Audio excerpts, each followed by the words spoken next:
Hello guys, তো আজকে আমি এসেছি আমার দিদি শাশুড়িদের বাড়িতে। আর আমার দিদি শাশুড়িদের নোনা ফলের গাছ আছে, তো চলো ওই নোনা ফলটা পাড়া হবে। আর ওটা খেতে কেমন হয় তোমাদেরকে চলো দেখাচ্ছি। ওই যে দেখো আমার ননদ ওখানে পাড়তে লেগেছে, ওই যে মাসি শাশুড়ির মেয়ে ওইটা। আর ওই যে দেখো নোনা ফলের গাছ, আর ওই যে নোনা ফলটা কিন্তু অনেক ওপরে ছিল, আর কিন্তু আমরা পারতেই পারছিলাম না। ওই যে পারতেই পারছে না, পাড়ার জন্য এখন আংশুরি বানানো হচ্ছে। এই যে দেখো, আর এখানে দেখো আমার বাবুকে, ও কিন্তু বসে বসে একা একা কত সুন্দর খেলা করছিল লাঠি নিয়ে দেখো।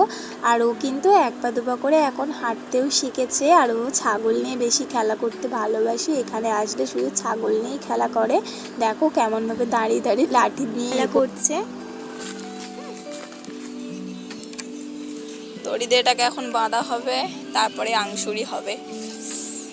তোমরা দেখতে থাকো গাইস, কিভাবে নোনা ফলটা পাড়া যায়। নোনা কমপ্লিট হয়ে গেছে, এবার চলো নোনা ফল পাড়া যাক।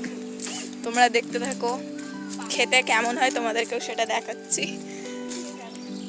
ওই যে দেখো, ওইটা পেকে গেছে, অনেক কটা হয়েছে গাছে, এখানে অনেক কটা রয়েছে। এই যে দেখা যাচ্ছে না, লেবু গাছে দে, না হলে আমি পেড়ে দিচ্ছি। তো কষ্ট করে পারা যাচ্ছে না। পুরো আংশুরিটাই দেখো খুলে গেছে, দেখা, এই দেখো আংশুরিটার অবস্থা কি। আরও পারতে পারছিল না বলে তার জন্য কিন্তু আমিও একটু চেষ্টা করছিলাম, কিন্তু আমিও লাস্ট পর্যন্ত পারলাম না।